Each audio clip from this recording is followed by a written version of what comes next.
हरिः ओम तत्सत्। श्रीमते रामचंद्राय नमः। श्रीमते रामानंदाचार्याय नमः। श्रीमते मलूकदासाय नमः। ओम नमः परमहंसास्वादित चरण कमल चिन्मकरंदाय भक्त जनमानस निवासाय श्रीरामचंद्राय।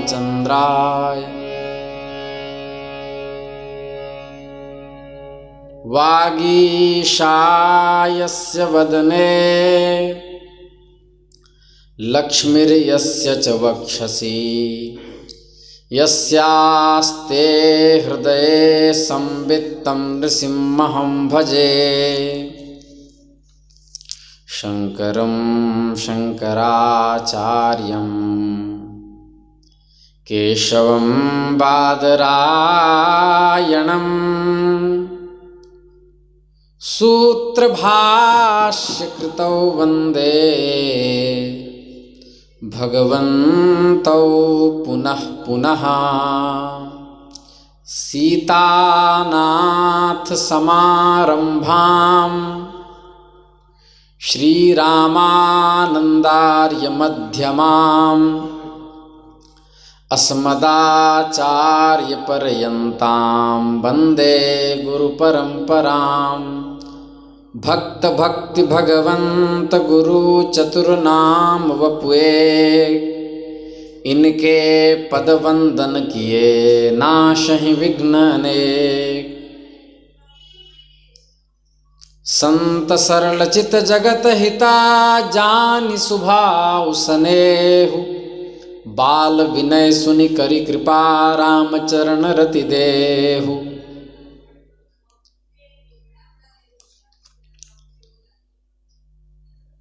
श्री राम जय राम जय जय राम। श्री राम जय राम जय जय राम। श्री राम जय राम जय जय राम।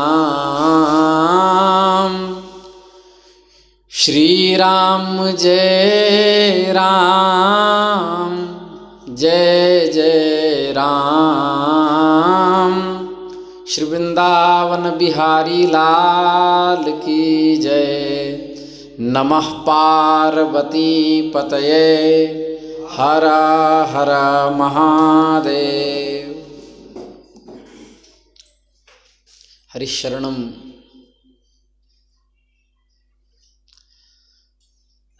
भक्तवांछा कल्पतरु भक्तवत्सल शरणागत वत्सल दीन बंधु दया सिंधु कृपा सिंधु भगवान श्री हरि की असीम अनुकंपा से हम आप सब इस विशुद्ध सत्संग मंडप में बैठ करके सत्संग लाभ प्राप्त कर रहे हैं। वस्तुतः दास की तथा श्री जगन्नाथ परिवार की यह प्रबल इच्छा थी कि लगभग 3.5 वर्षों से महान अनुष्ठान के रूप में चला आ रहा जो महान पर्व श्रीमद् भागवत महापर्व, उनका श्रवण हम लोगों ने श्रवण अध्ययन निधिध्यासन आदि 3.5 वर्षों में विराम तक हम लोग प्राप्त कर सके। और महती इच्छा हम लोगों की थी कि इसका प्रबल उत्सव के रूप में इसे सिंचित किया जाए, किंतु मन में एक भाव आया कि समस्त परिवार जगतगुरु यतिचक्र चूड़ामणि भगवत पाद श्री शंकराचार्य भगवान के द्वारका पीठ से दीक्षित है।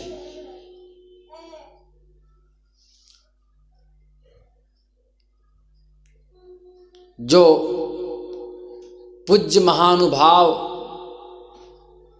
भगवत पाद के मार्ग का अवलंबन करने वाले पूज्य जगतगुरु शंकराचार्य भगवान, महापुरुषों का नाम नहीं लेना चाहिए किंतु उपाधि लगा करके लिया जा सकता है, कहने में तो संकोच होता है।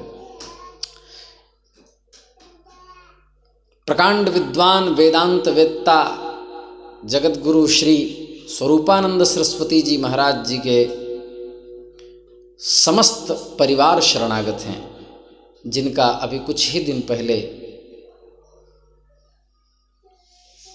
भगवत संयोग हुआ।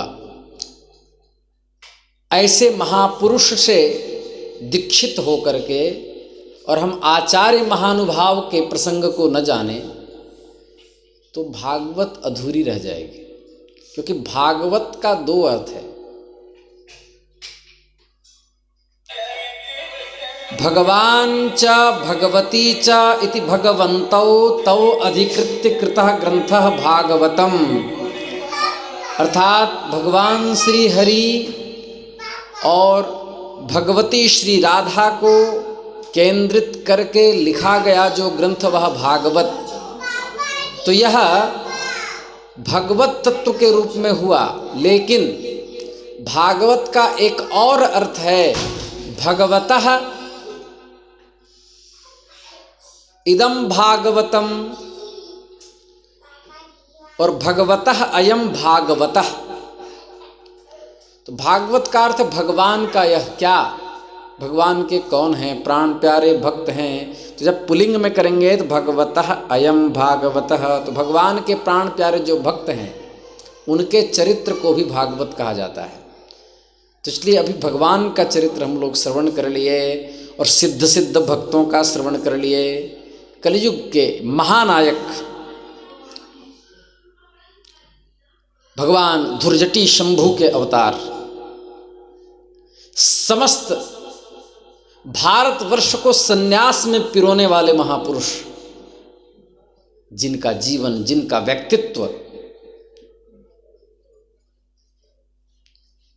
भारतवर्ष के मनुष्यों के लिए आदर्श पात्र रहा, जिनकी परंपरा आज भी अक्षुण्णता को प्राप्त हो रही है, जिनके मार्ग का अनुसरण करके, जिनके सिद्धांतों का अनुसरण करके, जिनके वक्तव्यों का अनुसरण करके, जिनके चरित्र का अनुसरण करके, जिनके चरणामृत का अनुसरण करके लोग भगवत प्राप्त होते हैं, ऐसे महापुरुष का चरित्र श्रवण किया जाए, उसके बाद श्रीमद् भागवत का महोत्सव मनाया जाए। यह इस जगन्नाथ परिवार की महती आकांक्षा थी। इसलिए हम लोग तो कठपुतली हैं, श्री शंकराचार्य भगवान के पावन चरणों में निवेदन करें कि हमारे मुख से वही बात बोलवाएं जो शास्त्र सम्मत हो और अपने चरित्र को कहवाएं, क्योंकि हमारी तो कोई सामर्थ्य नहीं, और उत्सव को भी वही पूरा करेंगे। हम सबों पर उनकी छत्र छाया है, तो हम भगवत पाद यतिचक्र चूड़ामणि श्री शंकराचार्य भगवान के चरित्र का अवगाहन करते हैं और पृथ्वी, आकाश, पाताल, तीनों लोक, वैकुंठ, गोलोक, जहाँ तक मेरी ध्वनि पहुँच रही हो, सूक्ष्म से सूक्ष्म महापुरुष जो भगवान के चरणों में अनन्य शरणागत रहते हैं, वह आकाश मार्ग से अप्रत्यक्ष रूप में यहाँ आकर के पधारें, क्योंकि उनकी प्रत्यक्षता भी हम लोगों के जीवन में इतने पाप हैं, हम उनका अनुभव तो नहीं कर सकते, लेकिन वह पधार करके और भक्त के पावन चरित्र का श्रवण करें। भगवती सरस्वती हमारी जिह्वा पर बैठ करके और भगवान शंकराचार्य जी के चरित्र को कहवाएं यथार्थ रूप से। तो हम इस चरित्र को कहने के लिए बहुत सारे ग्रंथों को आधार बनाएंगे। भक्तमाल, शंकर दिग्विजय, शंकराचार्य चरित्रम, शंकराचार्य चरितामृतम तथा अपने गुरुजनों के मुख से, संतों के मुख से, सिद्धों के मुख से, सन्यासियों के मुख से जो कुछ भी यत्किंचित प्रामाणिक रूप से जो चरित्र हमने श्रवण किए हैं उसको सूत्र में स्फटिक माला की भांति पिरो करके हम अलंकृत करके कहेंगे तो मुख्य हमारा केंद्र भक्तमाल होगा। तो श्री नाभादास जी कह रहे हैं,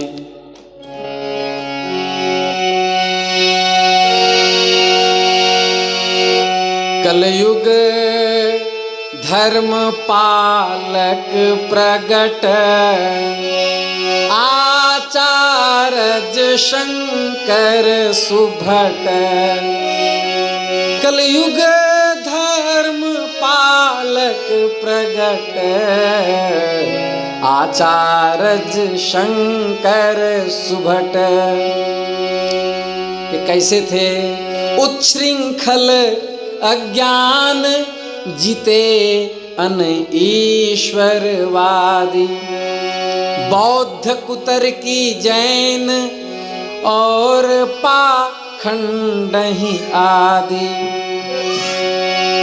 साधु जी विमुखनी को दियो दंड, साधु जी विमुखनी को दियो दंड।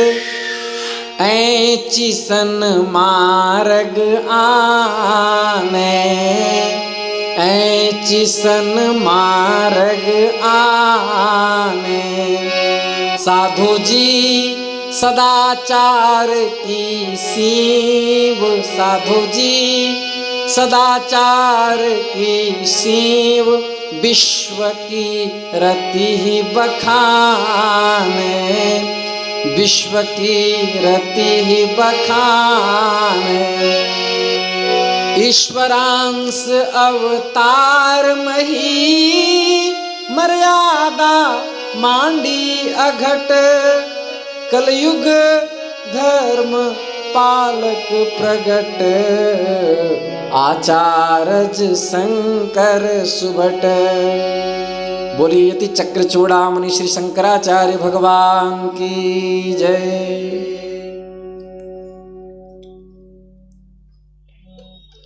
इससे पहले कि हम भगवत पाद के चरित्र को कहें, उसके पूर्व की भूमिका जाननी होगी।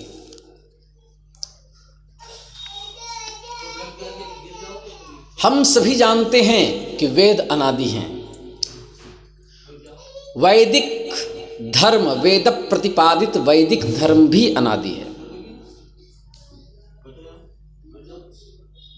किंतु काल के अंतराल होने पर धर्म का अनुष्ठान करने वाले अधिकारियों के द्वारा मत वैविध्य होने के कारण, अनेक मत मतांतर होने के कारण वैदिक सिद्धांतों में भी अनेक प्रकार के विकार उत्पन्न हो जाया करते हैं। उस समय हम चलते हैं लगभग 400 ईस्वी के आसपास। अब हम लोग अभी 2023 में प्रवेश किए। उस समय शाक्त, पाशुपत, कापालिक आदि धर्माचरण के नाम पर तरह तरह की हिंसा और अनाचार करने लग गए थे। मांस भक्षण, मदिरा, मैथुन आदि का अनैतिक रूप से सेवन और धर्म की ओट में खुलकर पाप हो रहा था। माम हिंस्यात् सर्वभूतानि,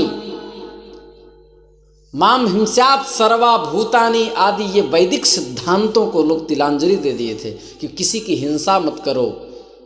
इन सिद्धांतों को तिलांजलि दे दिए थे। वामपंथियों ने धर्म के नाम पर संपूर्ण देश में पशु हिंसा, मांस और चरित्र भ्रष्टता की धूम मचा दी थी। इस स्थिति को देख करके भगवान नारायण करुणाक्रांत हो गए, क्योंकि भगवान ने स्वयं संकल्प किया है,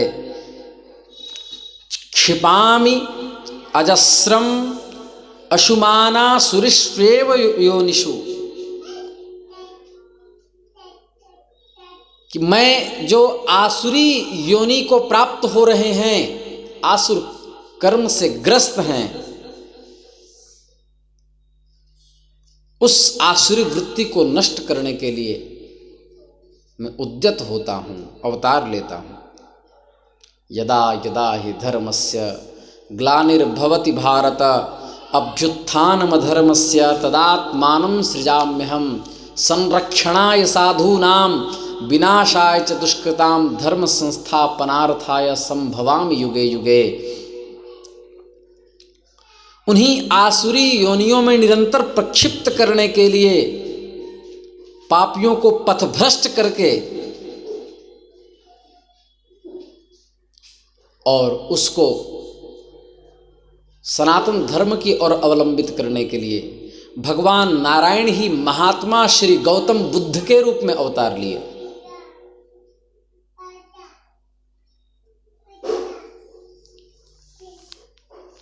कपिलवस्तु नामक नगरी में इक्ष्वाकु वंशीय क्षत्रिय राजा के पुत्र के रूप में गौतम के नाम से वे अवतीर्ण हुए, महात्मा बुद्ध कहलाए। उनकी माता का नाम माया देवी था। जन्म के 1 सप्ताह के बाद, 1 सप्ताह के अंतर्गत ही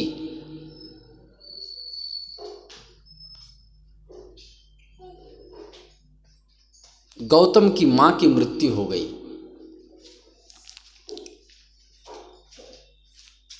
सौतेली माता ने उनका पालन पोषण किया। उनके पिता का नाम था शुद्धोदन। पिता उस बालक को सिद्धार्थ के नाम से पुकारते थे। बाल्यकाल से ही सिद्धार्थ में कुछ ऐसे लक्षण आविर्भूत हो गए थे कि जिससे भविष्य वक्ताओं ने, ज्योतिषियों ने उनको महापुरुष होने का अनुमान लगा लिया था। स्वभावतः मेधावी थे, चिंतनशील थे, दूसरे के दुख को देख करके स्वयं रोने लगते थे। राजा शुद्धोदन को चिंता होने लगी। उन्होंने सोचा कि कहीं ये पुत्र हमारा महात्मा हो गया तो मैं कहीं का नहीं रहूँगा। इसलिए उन्होंने सिद्धार्थ की 19 वर्ष की अवस्था में ही यशोधरा नाम की परम सुंदरी राजकुमारी से विवाह कर दिया। सिद्धार्थ ने 29 वर्ष तक, माने 10 वर्षों तक गृहस्थाश्रम का पालन किया। इसी बीच में उनका एक पुत्र उत्पन्न हुआ जिनका नाम था राहुल। राहुल नाम का पुत्र उत्पन्न हुआ।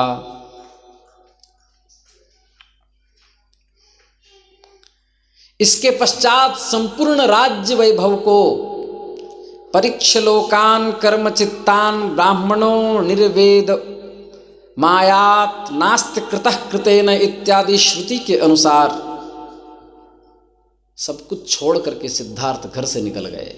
कहीं कहीं ये भी कथा आती है कि पिताजी कभी भी घर से बाहर इनको निकलने नहीं देते, हमेशा भोग विलासों में लिप्त रखते और कोई भी दुखी प्राणी को इन तक पहुंचने नहीं देते, जिससे इनको संसार के असारता का ज्ञान हो जाए। एक दिन पिताजी के अभाव में अपने कक्ष से बाहर निकले थे। ध्यान से सुने।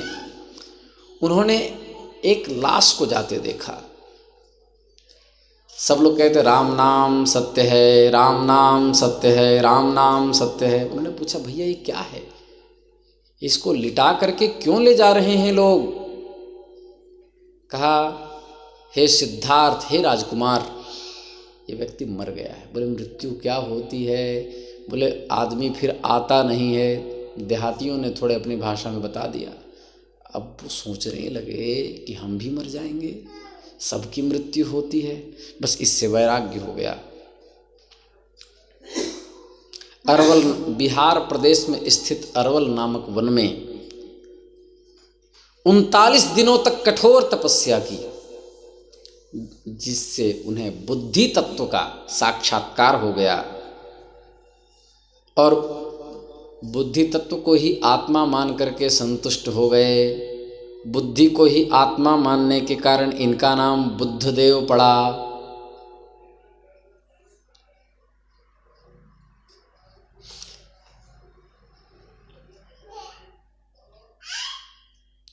बुद्ध का जन्म क्षत्रिय वंश में हुआ था, इसी कारण से तत्कालीन संपूर्ण क्षत्रिय राजवंश और उनकी प्रजा बुद्धानुयायी हो गई।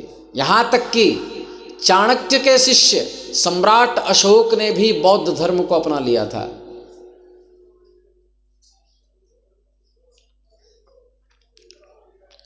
बुद्ध के द्वारा प्रचारित धर्म को बौद्ध धर्म के नाम से अभिहित किया गया और बुद्ध के द्वारा उपदिष्ट अर्थों को बौद्धागम कहा जाने लगा। उनके ग्रंथों को बुद्ध ने अहिंसा का प्रबल समर्थन किया, लेकिन सब लोग मांसभक्षी लोग हिंसा का आधार वेद को बनाते थे, क्योंकि वेद में यज्ञीय हिंसा वर्जित नहीं है। मीमांसा आदि शास्त्रों में उसको दूसरे ढंग से प्रस्तुत किया गया है, लोग उसको गलत अर्थ लेते हैं। तो पशु बलि, याग बलि आदि जो वेदों में परिसंख्या विधि से कहे गए हैं, उनको साक्षात अर्थ लेकर के और बुद्धानुयायियों ने मांस भक्षण करना शुरू कर दिया। और एक ही बुद्धानुयायियों ने नहीं, बुद्ध से पहले के लोग मांस भक्षण करते थे और प्रमाण वेद का देते थे। इसलिए भगवान बुद्ध ने वेद का ही खंडन कर दिया, जो कि वेद का खंडन कोई नहीं कर सकता। मनुस्मृति के दूसरे अध्याय में लिखा है, नास्तिको वेद निंदकः, वेद की निंदा करने वाला नास्तिक कहलाता है। और वेद प्रमाण विपगंतृत्वम आस्तिकत्वम नास्तिको वेद निंदकः, वेदोक्त तत्व ज्ञानेन वेद विहित कर्मानुष्ठाता आस्तिकः, जो वेद के तत्व को जानता है और वेद के कर्म का अनुष्ठाता है वह आस्तिक है, और जो वेद की निंदा करता है वो नास्तिक है। लेकिन इन्होंने वेद की निंदा इसलिए की भगवत तत्व होने के बाद भी, क्योंकि लोग मांसभक्षी होकर के वेद को प्रमाण बना देते थे। तो कहते थे, भगवान बुद्ध कहते थे, एते वेदस्य कर्तारः धूर्त भांड निशाचराः, ये जो वेद को लिखे हैं सब धूर्त हैं, भांड हैं और निशाचर हैं। वेद का विरोध करने लगे, सब राक्षस हैं, अतः वेदों को मत मानो, वेदों की तरफ मत जाओ, वेद कुछ नहीं है, इसको लिखने वाले सब धूर्त हैं, ये हैं, पाखंडी हैं, ऐसे कह दिया। वस्तुतः बात तो ये है कि वेद को कोई लिखता ही नहीं, जब से भगवान है तब से वेद है, वेद को अपौरुषेय कहा गया है। इस तरह वेद विरोधी प्रचार करने में बुद्ध का आशय था कि आत्मघाती आसुरी संपदा वाले नीच पापी जीव आसुरी योनियों में जाकर अपने कुत्सित कर्मों को का फल भोगें, क्योंकि ये वेद का विरोध करेंगे। तो इन्होंने कितना कुत्सित कर्म किया है, ये जीव हत्या करते हैं, इसलिए कर्म को भोग करके शुद्ध हो गए। और भगवान बुद्ध का यह भी सिद्धांत था कि जो आस्तिक लोग होंगे, जो भक्त लोग होंगे, वो कभी भी शास्त्रों के सिद्धांत का परित्याग नहीं कर सकते, चाहे 1000 बुद्ध क्यों न उत्पन्न हो जाए। ये भगवान को पता था। साधारण समझते हैं आप भक्तों को। संत जोरावर सिंह, संत फतेह सिंह, गुरु गोविंद सिंह जी के पुत्र, जब उस समय के आताताई सम्राट ने कहा, जोरावर और फतेह अपनी यज्ञोपवीत उतार दो, मैं तेरी जान बख्श दूंगा, गौमांस भक्षण कर लो, इस्लाम धर्म को अपना लो, और नहीं तो अपना सर कटवाने के लिए तैयार हो जाओ। जोरावर सिंह ने कहा, मैं यज्ञोपवीत नहीं उतार सकता, तुम मेरे सर काट दो। उस 12 वर्ष के बच्चे को, दोनों 12-13 वर्ष के लगभग आसपास थे, उस बच्चे को ईंट से उनकी तरी लगा दी, फिर भी जब मृत्यु नहीं हुई तो गला रेत रेत कर काट दिया, लेकिन उन दोनों बालकों ने उफ नहीं किया और शरीर से यज्ञोपवीत कंधे से नहीं उतारी। ये हमारे भारतवर्ष के आस्तिक समाज का आदर्श था।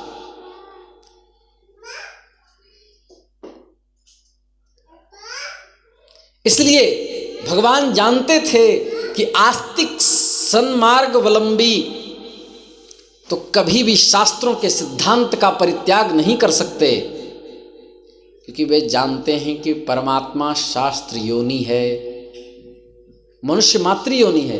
परमात्मा शास्त्र योनि है, शास्त्र इनकी माता है, शास्त्र से ही भगवान प्रकट होते हैं, नहीं तो हम लोग भगवान को जानते क्या।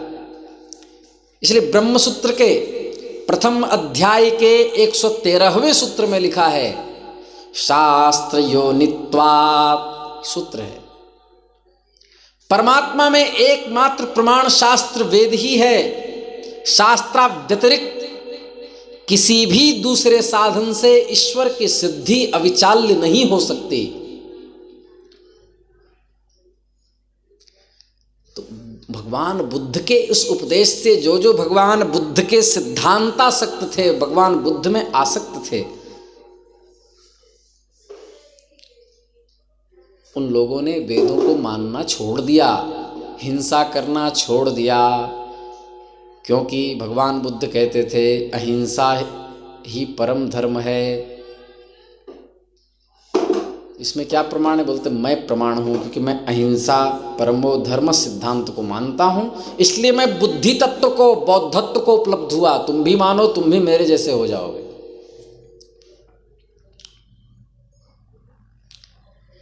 कुछ दिन के लिए तो हिंसा रुक गई, किंतु आगे चलकर इन बौद्धों में भी अनेक मतभेद हुए।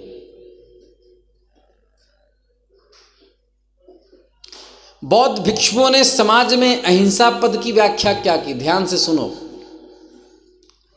यदि कोई दूसरा व्यक्ति किसी जीव को मार करके उसका मांस दे तो खाने में पाप नहीं लगता, अपने से हिंसा नहीं करना चाहिए, ये अर्थ दे दिया। हमें किसी को नहीं मारना है। अब जो बड़े बड़े लोग होते अपने नौकरों से कहते ये घोड़ा है, ये बकरा है, इसको काट डालो, तुम मारो। अब बेचारा मालिक की आज्ञा सेवक मारता, फिर उसको रांध करके पका कर खाते। तो अहिंसा का अर्थ आगे चल करके जो लोग भगवान बुद्ध के शरणागत बौद्धानुयायी हुए, उन्हीं में से आगे मतभेद चला, और बौद्ध होने के बाद भी भगवान के सिद्धांत पर न चल पाए, उन्होंने अहिंसा का गलत अर्थ कर दिया। इस तरह फिर से समाज में हिंसा का प्रचार होने लगा। बौद्ध भिक्षु स्वयं किसी जीव को मारकर नहीं खाते। अब घोड़ा है, उसे खाना है तो उसके नाक में रुई ठूस देते।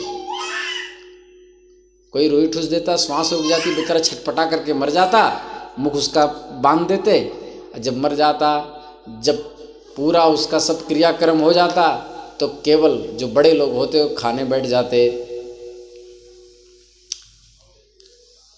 ये तो बौद्धों की दशा हुई। उस समय पृथ्वी पर भैरवाराधक, भगवान भैरव के उपासक कापालिक लोग ब्राह्मणों का सिर काट करके भैरवों की पूजा करते। पाशुपतागम अवलंबी अपने सिद्धांत के सारभूत मद्य मैथुन के सेवनों का प्रचार करने लगे। इस अनर्थ परंपरा को देख करके देवताओं में खलबली मच गई।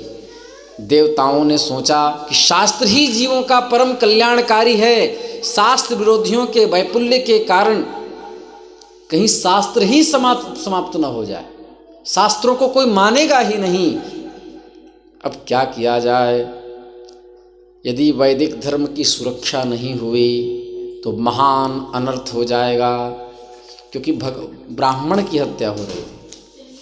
और वेद कहता है ब्राह्मणोस्य मुखमासीत् बाहुराजन्यः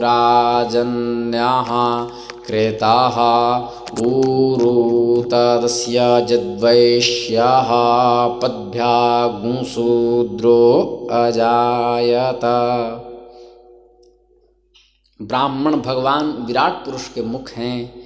भुजाओं से क्षत्रिय वर्ण की उत्पत्ति हुई, जंघाओं से वैश्य वर्ण की उत्पत्ति हुई, चरणों से शूद्र वर्ण की उत्पत्ति हुई। इस तरह वेद स्वयं चारों वर्णों का समर्थन करता है। वर्ण एवं आश्रम वैदिक धर्म मूलक हैं, इनकी रक्षा करना आवश्यक है।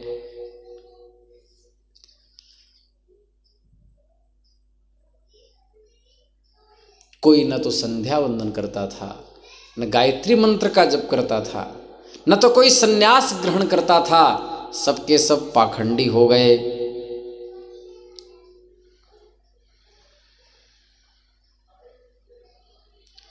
बौद्धों का इतना प्रचार हुआ कि जब वेद का ही विरोध हो गया तो वेदोक्त जो संध्या वंदन है, गायत्री जप आदि है, उसका भी निषेध हो गया।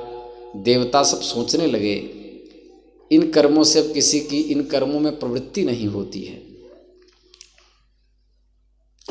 अब क्या करें।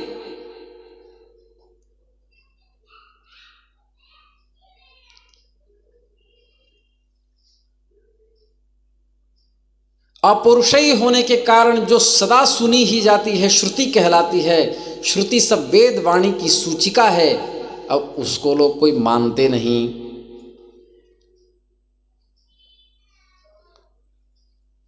बौद्ध काल में कापालिक ब्राह्मणों का सिर काटकर भैरव की उपासना करते। इस तरह अनेक मत, शास्त्र विरुद्ध पाखंड मत फैलने लगे। तब क्या हुआ,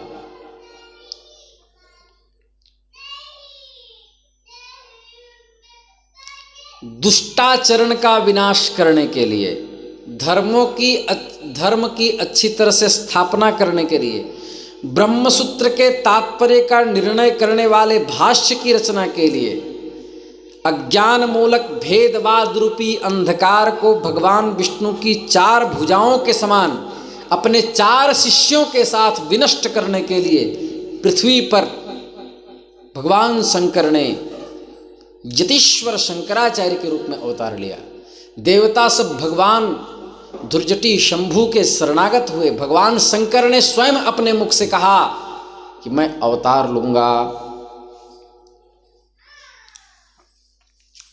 उसके पश्चात मेरे 4 शिष्य होंगे, सुरेश्वराचार्य, पद्मपादाचार्य, हस्तामलकाचार्य और तोटकाचार्य।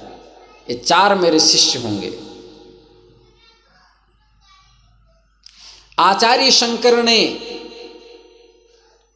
ब्रह्मसूत्र भाष्य का प्रणयन करने के लिए अद्वैतवाद की स्थापना की। इसलिए कलयुग धर्म पालक प्रगट, आचार्य शंकर सुभट, साधु जी उत्श्रृंखल अज्ञान, जिते अन ईश्वरवादी, जिते अन ईश्वरवादी। साधु जी किसको किसको जीता शंकराचार्य जी ने? साधु जी बौद्ध कुतर की जैन और पाखंड ही आदि, और पाखंड ही आदि। और क्या किया? साधु जी विमुखन को दियो दंड, ऐचिसन मार्ग आने, ऐचिसन मार्ग आने। साधु जी सदाचार की सीव, विश्व की रत ही बखाने। ईश्वरांश अवतार मही, मर्यादा मांडी अघट।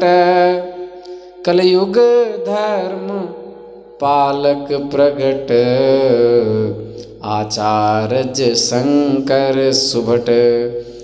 श्री वृंदावन बिहारी लाल की जय।